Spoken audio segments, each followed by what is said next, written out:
ஊழலை ஒழிக்க ஏழைகளின் வாழ்வில் ஒளியேற்றிட தமிழகத்தின் நலன் காக்க பொதுக்குழு கூட்டத்திற்கு வருகை தரும் எங்களின் அண்ணனே. ஒன்று கூடுவோம் வென்று காட்டுவோம் என்றும் தளபதிக்காக எஸ் மாரியப்பன், மாவட்ட கழக செயலாளர், தென்காசி வடக்கு மாவட்டம்.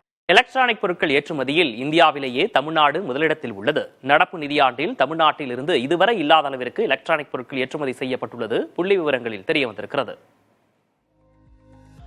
நடப்பு நிதியாண்டின் ஏப்ரல் முதல் பிப்ரவரி மாதம் வரையிலான காலங்களில் தமிழ்நாட்டிலிருந்து சுமார் 1,10,000 கோடி ரூபாய் மதிப்பில் எலக்ட்ரானிக் பொருட்கள் ஏற்றுமதி செய்யப்பட்டுள்ளது தேசிய ஏற்றுமதி இறக்குமதி வர்த்தக அமைப்பின் புள்ளி விவரங்களில் தெரிய வந்துள்ளது. இது இந்தியாவின் மொத்த ஏற்றுமதியில் 37.09% ஆகும். மின்னணு பொருட்கள் ஏற்றுமதியில் 1,10,000 கோடி ரூபாய் மதிப்புடன் தமிழ்நாடு முதலிடத்தில் உள்ளது. அடுத்ததாக 59,000 கோடி ரூபாய் மதிப்பில் கர்நாடகாவும் 40,000 கோடி ரூபாய் மதிப்பில் உத்தரப்பிரதேச மாநிலமும் ஏற்றுமதி செய்துள்ளன.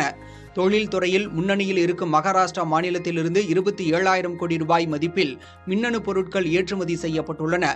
அடுத்தடுத்த இடங்களில் டெல்லி, குஜராத், ஹரியானா, தெலங்கானா உள்ளிட்ட மாநிலங்கள் உள்ளன. உயர் மதிப்புள்ள மின்னணு பொருட்களை உற்பத்தி செய்வதில் தமிழ்நாடு அரசு கவனம் செலுத்தி வருவதாக அமைச்சர் TRB ராஜா தெரிவித்துள்ளார். அதற்கேற்றவாறு நவீன தொழில்நுட்பங்களுடன் கூடிய உற்பத்தி நிறுவனங்களை ஈர்க்க முயற்சி செய்து வருவதாகவும் கூறியுள்ளார். இதன் மூலம் அதிக சம்பளத்துடன் கூடிய வேலைவாய்ப்பை உருவாக்க முடியும் எனவும் அமைச்சர் கூறியுள்ளார். செமி கண்டக்டர் உற்பத்தி செய்யும் நிறுவனங்களை ஈர்க்கும் முயற்சியாக ஊக்கச் சலுகைகளையும் தமிழக அரசு அறிவித்திருப்பதை அமைச்சர் சுட்டிக்காட்டியுள்ளார்.